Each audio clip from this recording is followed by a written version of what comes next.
What really knocks me out is a novel that, when you're all done reading it, you wish the author that wrote it was a terrific friend of yours, and you could call him up whenever you felt like it.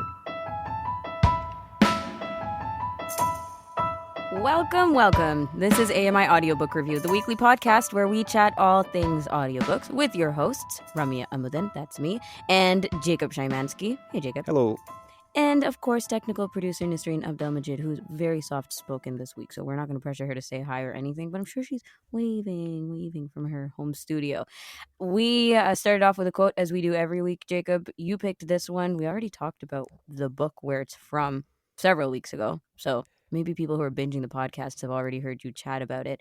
But there's a reason why we're bringing it on. You're not going to tell us right now, but I will tell you what's coming up on the episode. On today's episode, we're going to speak with a special guest and author and, can we say avid audiobook listener? I think so. Red Széll of My Life in Books is finally joining us on the show. I think it's like years overdue, but he's joining us from England. So we're going to talk to him about his authoring, his works on the show, My Life in Books, and everything else we can squeeze into that conversation. Also, later in the second part of the episode, we have more responses from our book club question. Remember when we asked you about mixed feelings? Books that left you with strong mixed feelings. That includes enthralling, at the end, but also dissatisfying. So we want to hear from some more stragglers that we still haven't gotten to from last week. But let's move to our guest feature of the day, Jacob. So the quote of the day is from Catching the Rye by J.D. Salinger, and it speaks to when you finish a book and you feel like you intimately know the authors and you just want to call them up. And coincidentally, that's what Red Széll of My Life in Books seems to do on his show every day. He calls up his author friends and he discusses these books. Hey, Red, how's it going? Yeah. Hey, Jacob. Hi, Ramya. Don't I have the best job in the world? I get to read about books that are just about to come out in a couple of months' time and ring up the publicist and say, oh, can I have a word with that author? I've always rather liked their work. Or I'll read a book when I'm on holiday and go, I'd like to get them onto the show and find out what the inspiration for that story was. What makes them tick? Okay, and we'll get into that. First, we have to do the housekeeping part of this, right? My Life in Books. Shout it out for listeners who may not be familiar. Tell us all about the pod. My Life in Books is a hour-long deep dive into an author's latest work, their back catalogue, and the books that have really inspired them through their lives to pick up the pen and to write their own stories, be it fiction, non-fiction, biography, autobiography. New episode drops at 1 p.m. every second Monday. And it's available, obviously, as an AMI audio podcast. I think I've done the elevator pitch. Done it. Brilliant. Thank you. Okay. All right. Maybe I'll start with the first question, Red, because you're an author yourself. You, of course, are speaking to authors very regularly and reading a lot of books. And so I wanted to backtrack as far as we possibly can and ask you about your earliest memory or experience writing that you've shared or that you just can think back to when you credit yourself as an author now. Is there like an earliest story or poetry or something that you can that rings a bell? Oh, God, does anybody else remember the late 1970s? You're right, of course. Showing my age. In Sussex, in the south of England, where I grew up, there was things like the 3-day week where we didn't have electricity for 2 days or 3 days a week. And, there was a couple of TV channels, but we didn't really get a very, very clear TV signal or radio signal. So I just spent my entire time reading. And I moved from sort of Enid Blyton to C.S. Lewis, The Lion, the Witch, and the Wardrobe, and then quite rapidly into sort of Agatha Christie and Dorothy L. Sayers. And I sat down and tried to write my first locked room murder mystery when I was about 9 or 10 years old. I think it came to the grand total of about 12 pages. And, at that age, you've got pretty large handwriting as well. And I think the butler might have done it. But yeah, I just always knew that my life wouldn't be complete until I'd at least tried to write a murder mystery. And I guess I wrote off and on in bits all the way through my teenage years. And then when I went to university, and thank goodness, I don't think any of it still I was exists. just gonna say, and how was it?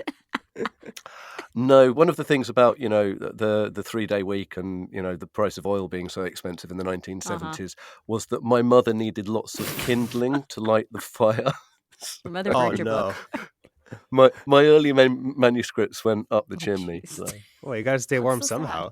Oh, God. indeed. Well, wait, sorry, I need more details on this. So for 3 days during the week, there was no power? Like, We had something called the 3-day week, which basically meant that, I don't think that there was enough coal probably at the time going into the power stations to provide electricity all the time. And certainly where Mm. we lived in Sussex, you would have days without electricity. And we had paraffin stoves to right. keep us warm. And yeah, it sounds so last century, doesn't it?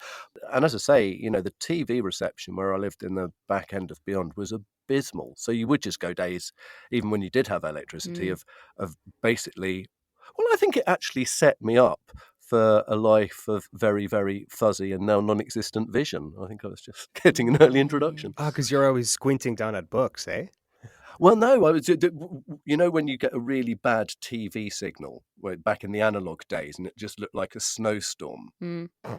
And, that was exactly like retinitis pigmentosa in my 20s and 30s. I think of, for my family, my grandfather read a lot. He encouraged it so much, just independent reading, not storytelling or not reading people to sleep, Mm. that kind of thing. But that then passed down to my mom, that passed down to me. My brothers don't read, so I don't know what to say there. But for you, were a lot of readers in the house? Was it encouraged? Did you guys have a lot of parallel reading time? My mum was always a voracious reader. We had lots and lots of sort of secondhand paperbacks kicking around the house. We went to the library every week in the nearest town, and were always encouraged to get books. My brother and sister are quite a bit younger than me, sort of 6 and 7 years younger than me. So my mum spent a lot of time concentrating on teaching them to Mm. read.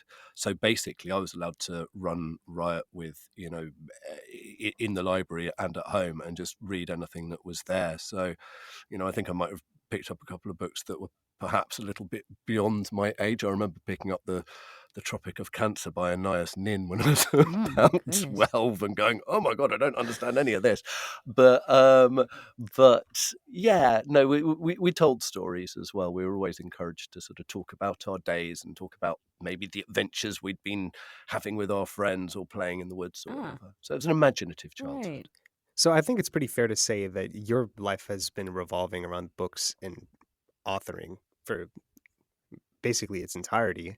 What's Yeah. your personal relationship to the world of books and authoring?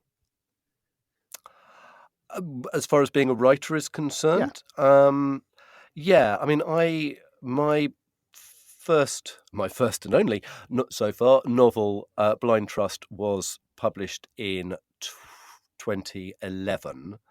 And I mean, that fulfilled that long held dream of writing a murder story and seeing it on the shelves in a library or a bookshop. Way before that, after I studied English at university, I was lucky enough to be taught by people who had been published, and then to work as a journalist in London throughout the 90s.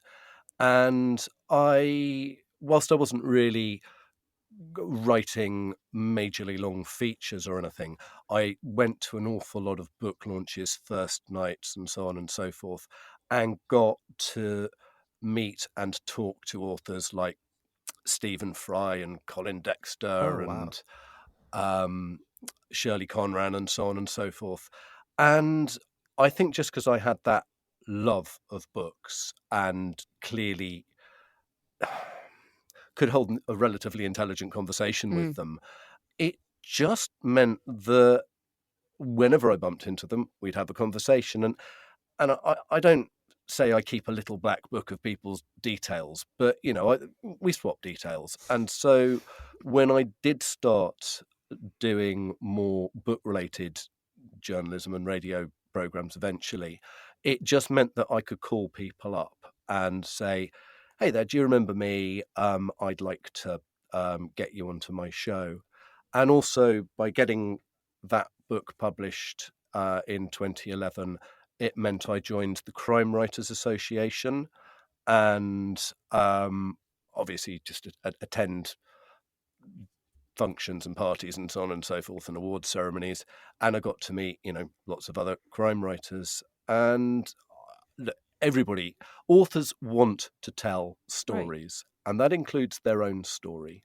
So in some ways, I'm knocking at an open door. And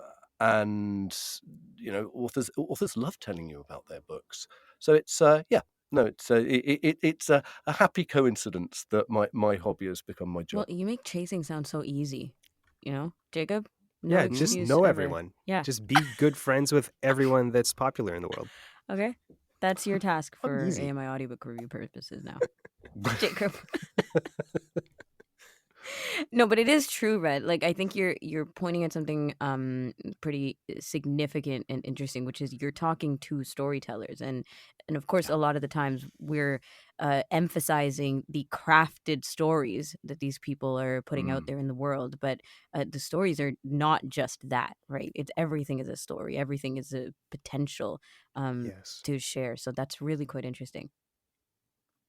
Yeah, absolutely. And we, as you say, what we consume as readers is a very polished Yeah. version of the story that that author first wanted to tell.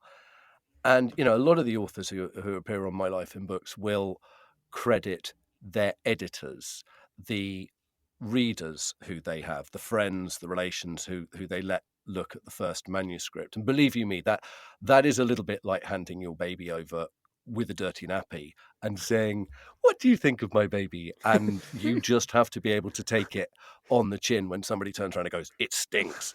Um, and Love and this analogy. Hmm. and so and I think a lot of authors can sometimes feel a little bit awkward about being judged purely on the end product. They want to tell the story of the story. And that's what I get to do in My Life in Books. I get to, to scratch beneath the surface of, look, I really liked that aspect of the plot, although you might not necessarily have expected that it would be in a book of this type. Why did you write that? Mm. What makes you tick? What was the experience that actually made you need to process that in your own head and lay it out on paper or in audio for us? So Right. how did My Life in Books come to be?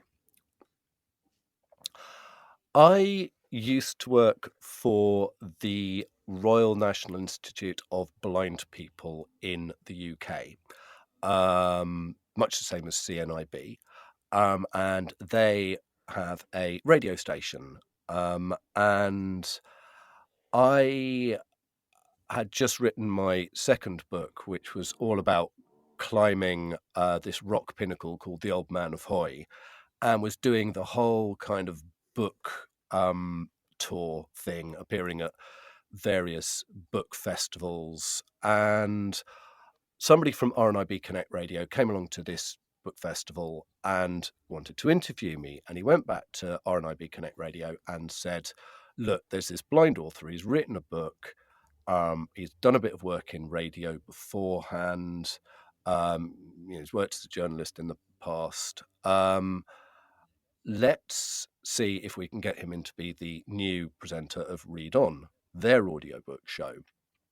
So I got called up to the Edinburgh Book Festival, where I had to stand up in front of a few hundred people and give my talk about this book, The Blind Man of Hoy. And that was being sponsored, that part of the afternoon was being sponsored by the Royal National Institute of the Blind. And I came down off the podium and I got approached by the station manager, and they went, "We were going to give you an interview, but I think you just passed it." And I just went, "Oh, okay, fine." And they said, "Fine, you got a weekly hour-long show interviewing authors about their Mm. books." And I just went, "Oh, great, I'll do that then." And they had a studio in London, just up the road from where I lived, and I did that for 5 very happy years. And then one of my co-workers there, Stephen Who? Scott, who we all know very, very well, and I just were chatting one afternoon, and I went, "Look, I've done 5 years. I'm kind of getting a bit stale, to be honest. I don't like." I was having to interview 3 authors in an hour, and I felt there was an awful lot of stuff lying on the cutting room floor that we could use. And I just went, "I would really like to do a longer form radio program." And he went, "Well, funnily enough, AMI, who I work for as well, may well be looking for something of that." So I ended up talking to Andy Frank, and the rest is history. I'm now in the 3rd series of My Life in Books, and for me, it's the kind of perfect format. You get a deep dive, 20 minutes or so on the author's latest Mm. book, 20 minutes or so on their other books and what makes them tick, and then the remainder just on the 3 books of their life, talking about a book from childhood that made them fall in love with reading and want to become an author, a book to curl up with and reread on a rainy day, and a book they've read recently that they'd like to share with the listener. And I, for me, that is just my dream format. It's what I want to listen Mm-hmm. to, and it's a show I love to make.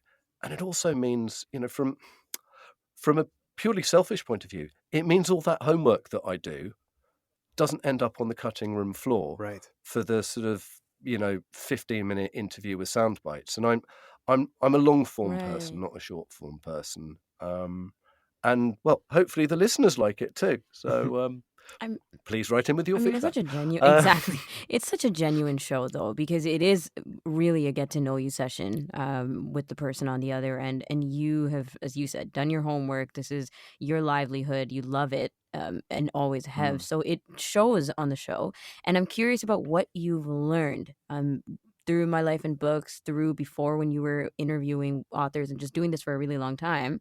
Let's get to kind of the general things, not to generalize authors all into one category. Okay, that sounds disingenuous. But uh, what are some things? And this is a question. Was a question from Jacob. What are some things you find that most authors, or all authors, or writers have in common? Is there a common intention? Is there a common way of going about sharing stories? I mean, we've all established that they're all storytellers. What else? do you know the thing I learned before this started? And I think it's good advice for anybody doing any form of journalism. It is do your homework. When The Blind Man of Hoy was published, I did a live interview on quite a high profile BBC Mm. show. And the first question I got was, "So, who is the old man of Hoy?" God. And I went, "It it's a rock pinnacle." "Oh, it's not a person." And I thought, you haven't read the book. You haven't even read the Oh, press that's so release. bad. This is And brutal. and it is just, and it's live radio, and you can't just turn around and go, How do you not make snide "Don't remarks waste my after that? time." But Too many you know, opportunities. and so actually, the thing that I learned more than anything else is do your homework. Give if the author has said they're coming onto your show, show them the respect and read their Mm. book, and then ask the questions that you as a reader want to Mhm. know. And if you're trying to be a smart aleck and trip the author up, then they're going to get defensive and they're not going to give you a good interview. It's not flattering them, but it's just show an interest in their book. And now I have read books that I really have not Mm. enjoyed, and interviewed the Will you author. finish the book though before the interview? Always. Oh my Yeah, goodness. Okay. always. Dedication. Sometimes at double speed. Thank goodness that we have that function. Right? But just reveal that you've read the book. Ask them about the things that really interest you and put them at their ease. All authors want to talk about the characters that they have created. Pretty much every author I have ever spoken to, whether it's fiction or non-fiction, has fallen in love with the protagonist and some of the surrounding characters. And whilst, like family members, they might be irritating or bad or whatever, there is an element of love there. Otherwise, the author wouldn't have invested as much time. And the common thing is you'll quite often find the author talking about these characters as if they were a family member, Right. as if they actually existed. And you have to recognize that for them, they've lived with these characters for sometimes up to one author I'm just about to interview, 8 years she lived with a very small cast of characters. That's longer than you spend at university. So it's basically like going through secondary school with these bunch of people. And of course, they're going to stick with you. So, give them the respect. If you're going to talk to your friends about their friends, you need actually to have known their friends a bit to be able to have any meaningful input. That's fair. And you see the characters as being the author's friends, right? Their creations. Like in these cases, Yeah. it's like the authors know their characters better than they know the people in their actual lives. Yeah, absolutely. And, it's also a place that a lot of writers go, not just for work, but also to sort of exercise deep play. I mean, sometimes think about your classic country house murder mystery, and then look at an 8-year-old child playing with a doll's house. It's the same thing. It's it's deep play. It's moving people around. It and you'll find authors. I've done it myself, talking to the characters in the book. And you'll find kids when they're moving their dolls around a doll's house, or in their Lego space village that they've built. They'll talk to the characters, and it's innate in all of us. But authors are lucky enough to make a career out of it. Do you talk to your characters? Oh, what does that look like? It looks like me sitting in front of a computer screen that I can't see, going, "Why can't I get you to be in that room with the murderer without it completely breaking my entire plot? Just tell me how I can get you there." And I get frustrated with characters. I mean, there's one character in my novel who I thought was going to make it all the way through to the end, and the novel was going to have a completely different ending. I woke up one morning and I thought, nah, had enough of you, you're dead. And by the end of the chapter, they were. That was it just an emotional response though? Like a reaction? Like you knew they were dead when they were dead? I just woke up and I thought, this is only going to work if they die. It's so interesting when I hear stuff like this because, and I wonder, like if I was writing, right, in a hypothetical scenario, I'm sitting down and writing a long book, I would have so many moments where I decide, no, it's just not going to work this way. No. And then maybe later regret and go, oh no, I was just mad. I don't think that was where it's supposed to go. Do you have like rules or, times when you have to step away or something that you have to do to make sure you're not just having a reaction, but actually thinking through that deep play you talked about? Yeah, look, I mean, the thing to remember is that you can always undo anything that you've done. Undo entire chapters. And the thing, yeah, and that's very godlike, isn't always, it? Indeed. I think authors are in some ways, little gods in the way that they control the minions in their books. I certainly felt it, and you're building worlds. And I always keep a backup of everything, just in case you do decide that doesn't work. Look, I mean, there is a novel sitting on a hard drive somewhere in my house, which I made a really bad mistake. I suddenly realized that the book would not work if it was written with a first person protagonist. I did this, I did Oh, that's that. a huge problem. And massive problem. I'd written three quarters Oh, of the book, no. and I just couldn't get that character into a room where he would understand quite what had happened. Oh, what do you do with So I that? started rewriting the book as a he, and not only do you have to change I to he, you have to change all the verbs. Of And you course. have to, and the syntax and so on and so forth. And I did 3 months of that, and I just thought, I now want to shoot myself. I now know what torture feels like. Can you You're take doing this it to the editor? yourself. Look, do you know, I'm sure that I could take it to an AI now and Yes. just go, do that for me. So who knows? The sequel to Blind Trust may yet come out. But sometimes you've just got to know when you walk away. And actually, by the end of that, I'd also fallen out of love with the characters. I'd moved on from that world, and I ended up writing The Blind Manifold instead. And so that was a liberation. I moved from fiction to non-fiction. Yeah, and I'm not alone. There are lots of authors who've put books that don't work to the bottom of the drawer, and then when they finally hang up their pen when they're in their 70s or 80s, their publisher will come along and go, "Have you got any books in your bottom drawer that you've never published? We're going to publish it finally," and somebody else does the donkey work. I don't think I'm well known enough. Well, that now you have anybody will ever do that 3/4 to of a me. book. You can feed through AI. I am and advertising. then Yeah. I'm open to offers to all publishers who are listening. But ChatGPT, anyway. finish this book. Yeah, Enter. right. Exactly. Paste. That's gonna be a popular prompt. No, but on the topic of the grind of authoring, I'd like to talk about writer's block, and if you've had it, but more how the authors you've interviewed generally handle it, because you are somewhat of an expert on the psychology of authors. I would even go as far as to say that, because you've interviewed over 1,000 authors. That's what you Huge told us sample just size. before the interview. Yeah. How do authors typically handle writer's block? What are the common responses? The majority of them write their way out of it. There's I think it was Will Self, the author Will Self, coined the phrase "write a Conrad a day." Joseph Conrad, the author of Heart of Darkness, used to say, "If I can write 700 words a day, I'm job done."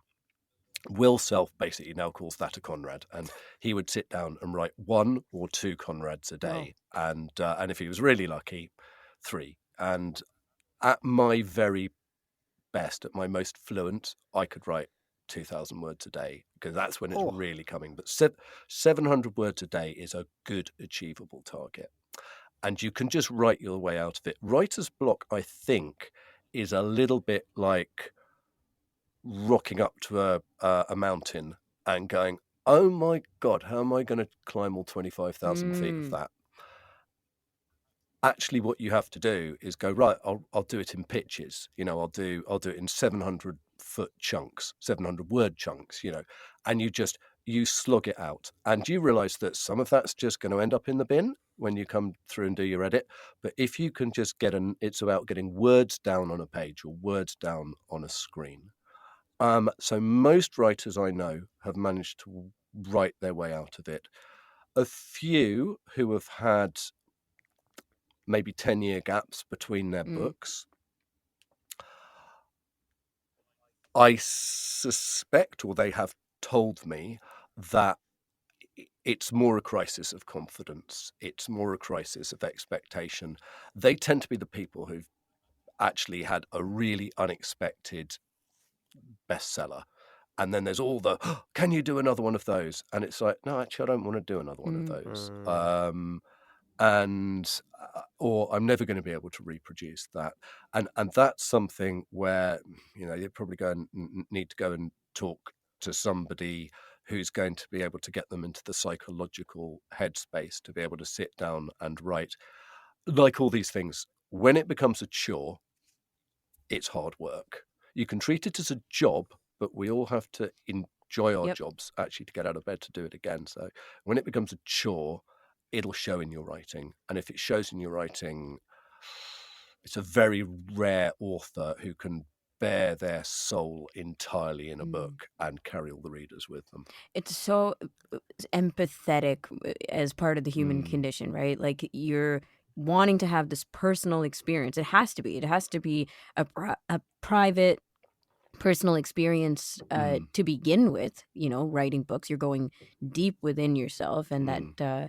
creative, but then you're putting it out there, and that is Yeah, solely about feedback, about reception from the world and numbers and sales and all these other things. So then you have to yeah. switch back again and dismiss all that other stuff, or be able to put it down, compartmentalize it, and go back to writing and back Mm. in yourself without the pressure. That's hard stuff. Yeah, and you've hit the nail on the head. You've got to remember this is an industry. Yeah. This is Mm. an industry that generates a lot of money and a lot of employment for people. The author is a very major cog Mm. in that, but they are not the only cog. And some of the better known writers, better known series writers, will have a whole team behind them. I think Patterson, guys, Christian name's gone completely out of my head. James Patterson has a whole team doing research and helping, get those books written at the speed that they are.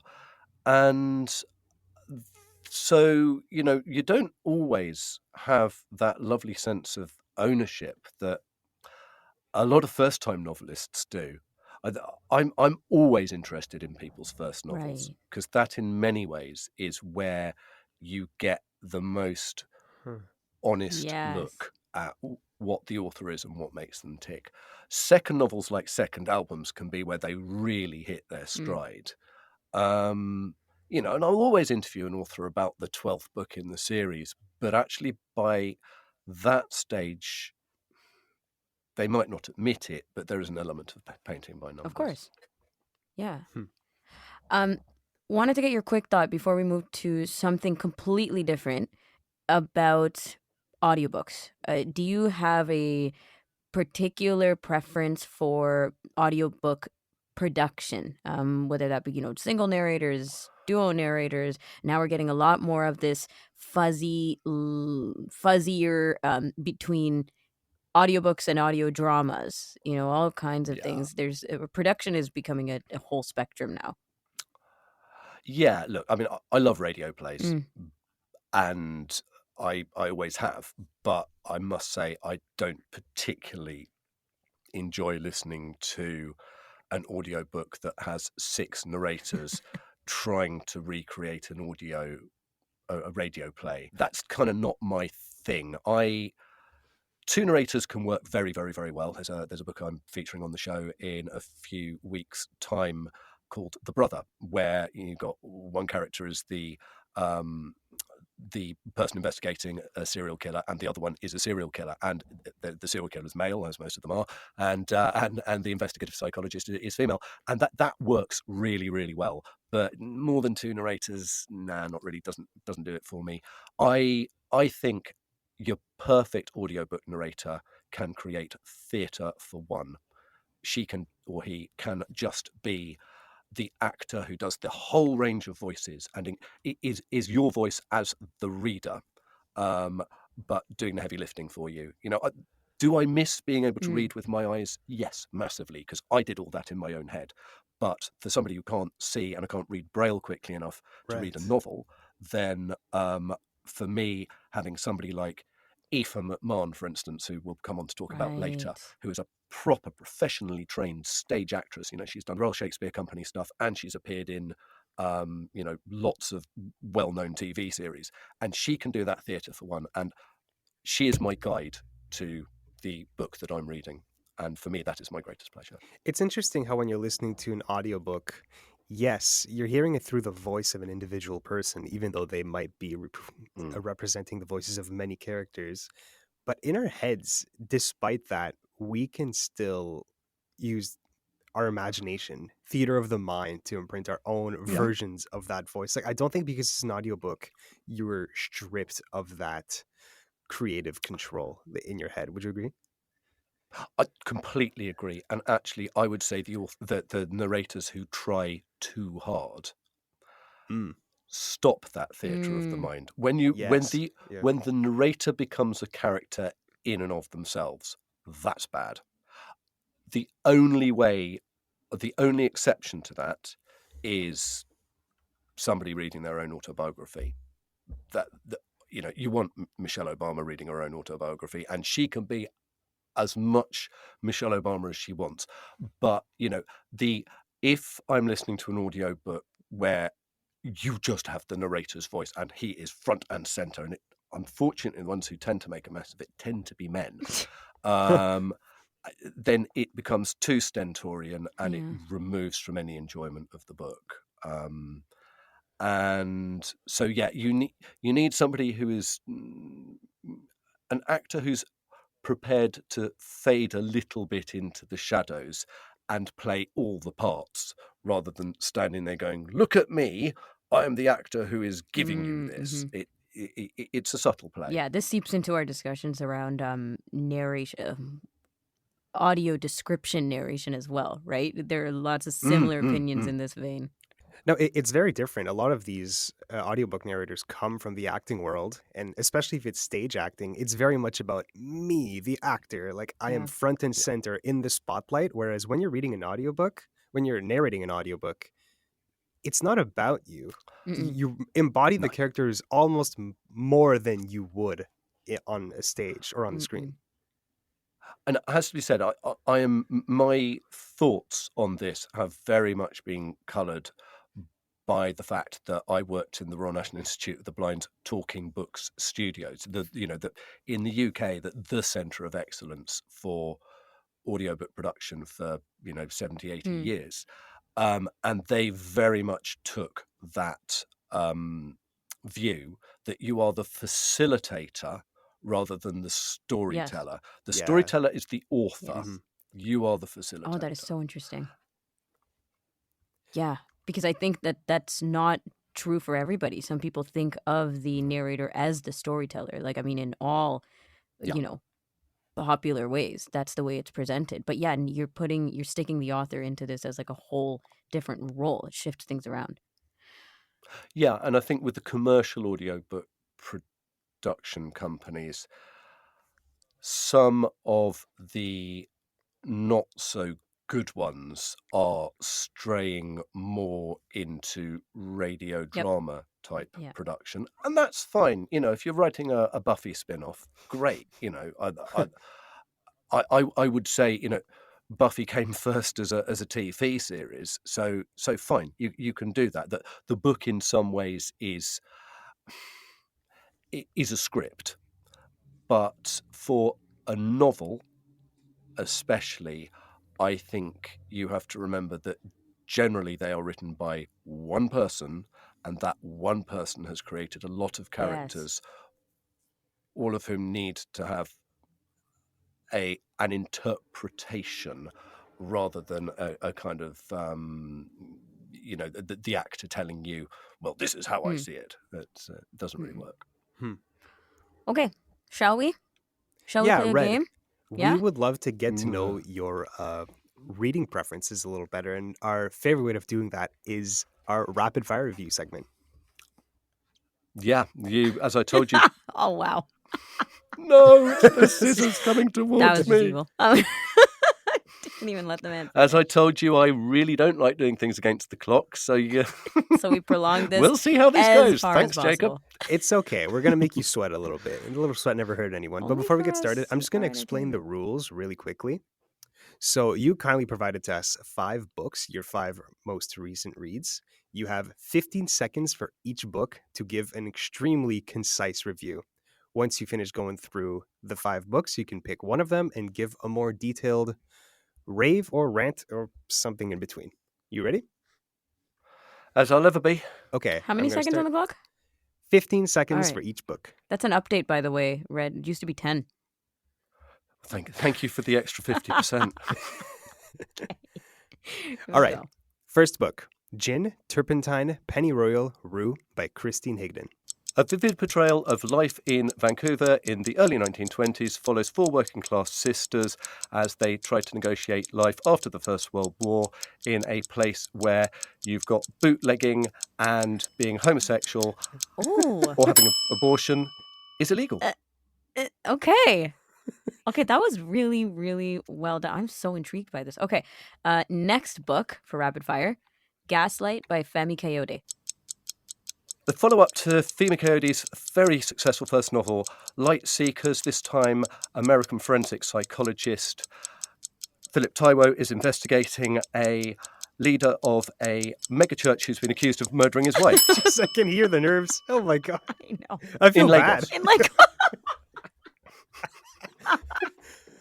This is brutal. Okay, keep going.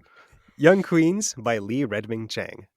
Historical biography telling the story of three women who exercised power as queens during the 16th century: Queen of France, Queen of Spain, and Mary Queen of Scots. what? With Nothing time else? to spare, that That sounds was fascinating. Excellent. Yeah. That was a really good, two-liner pitch? Yeah. Okay, next one. Funeral in Berlin by Len Dayton. Book 3 in his so-called Harry Palmer series that started with the Ipcress file brings to light the tense espionage and swinging 60s that was so well evoked by Michael Caine in brand new narrated audiobook versions. Nice.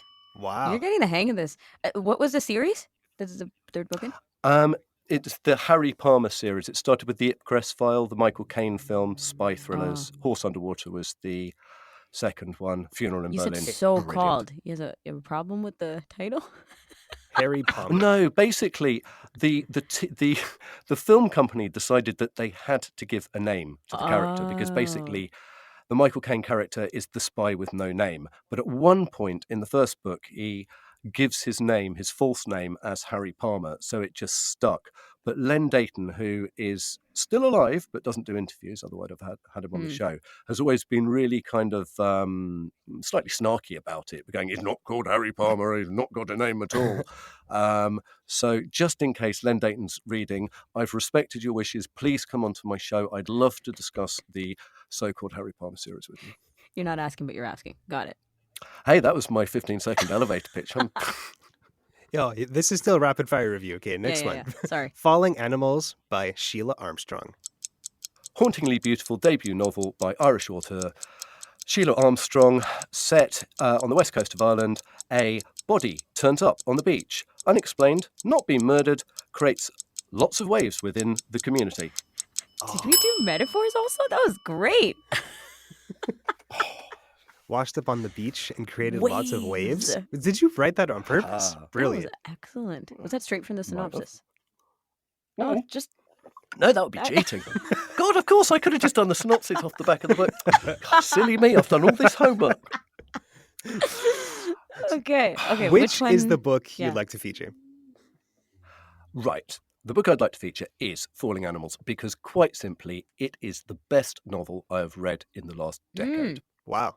And I've read a lot of books. Huge statement. Yeah. It was featured on an episode of My Life in Books a few weeks ago, as was the narrator Aoife McMahon, who we talked about earlier, who has just got a beautiful Irish voice and could read the telephone directory to me, and I would still be happy. It is based on a real-life mystery that happened in this west coast of Ireland town that Sheila Armstrong was born in. She was actually away at university when it happened in 2009. A man's body just turned up at the foot of the cliffs, dressed, not been murdered, just dead.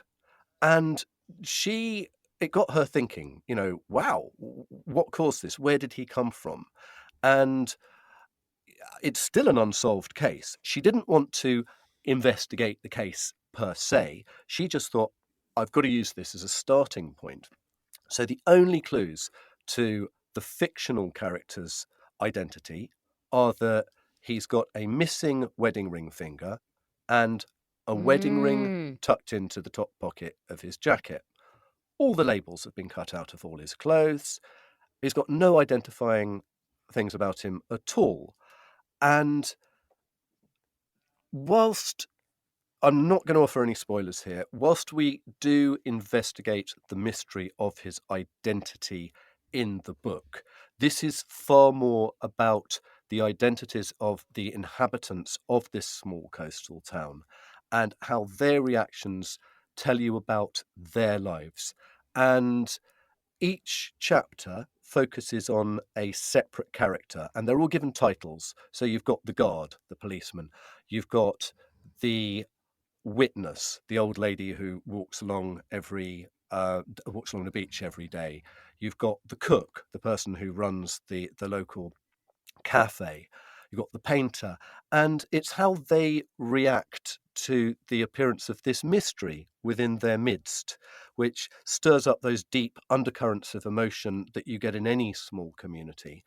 And it is just you get to spend a chapter walking with each character, and each one of them, wittingly or unwittingly, has a piece of the puzzle that eventually leads to some kind of closure at the end of this book. And it made me laugh. It reduced me to tears. There's a chapter there about an artist who's got Wow. a degenerative wasting disease. I think it's multiple sclerosis. And her son, who has come back from the States to look after her. And they've been estranged. And the way Sheila Armstrong writes about a degenerative disability and the fallout that it has on your closest family around you, and how it leaves you feeling ragged and storm-tossed, like the coastal place they live in, just had me weeping buckets, because I've got a degenerative genetic disease, and it just rang so many bells. And Sheila Armstrong, for a relatively young woman, I think she's in her 30s, has such a deep empathy and understanding of human emotion. I can't believe this is her debut novel, and I just cannot wait to read what she does next. And Jacob, that quote that you gave at the top of the show, I read the first 2 chapters of Falling Animals, and I went, if I do nothing else, this series, I've got to get Sheila Armstrong onto my show. And she accepted, and I could have spent a day talking to her about this book. It's a small book. It's only 7.5 hours long, but I urge anybody Wow. to download the audiobook version, which is beautifully written, or just get a paperback copy, because it is also beautifully produced. I gave a copy to my daughter, and she described how it's been printed and produced, and it looks good on her bookshelf. I'm throwing out a bit of a challenge here, because somebody will come back and go, that book that Red recommended was a total stinker. But as yet, of the 50 or 60 people I've raved about this book over the last year or two, nobody has come back and gone, that was a bad recommendation. That's it. Yeah. It's on our reading list. Yep. Now. Yep. Good. Like it's next. Yeah. Red, this has been fantastic. Like, I don't think we have any time left for the rest of the show. We just want to talk to you all day. Like, this has been so good. We got to so many things, and I hope you'll come back maybe in another 2 or 3 years, because that's how long it took to come onto this episode. Yeah. Well, yes. Can you tell I'm being passive aggressive? No. You got to come back onto my show next time, though. There You're we go. right. We should make this You're an right. annual thing. Well, you come on to Can we? My Life in Books next series, and I'll come back in Okay. a couple of years. That would be lovely. Next. I Okay. get to deal. talk about books. All What's right. not to like? It's perfect. Thank you, Ramya. Thank you, I Jacob. know, It's I been. know. I can't believe how quick it's gone. It's been a pleasure. Yeah. Go well. Thank you so much, Red. Red Széll, host of My Life in Books. New episode every month on your favorite podcast platform. Also airs on AMI Audio.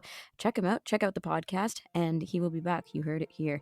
We're going to take a break and come back to wrap the show with you. This is AMI Audiobook Review.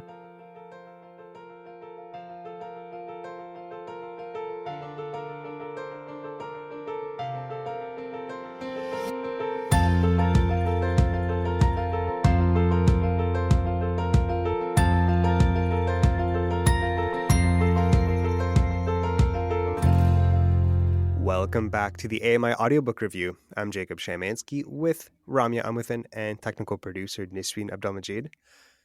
Man, read before the break. You know, Man, everything. We got into so much stuff. Authors, his preferences in books and audiobooks, the show My Life in Books.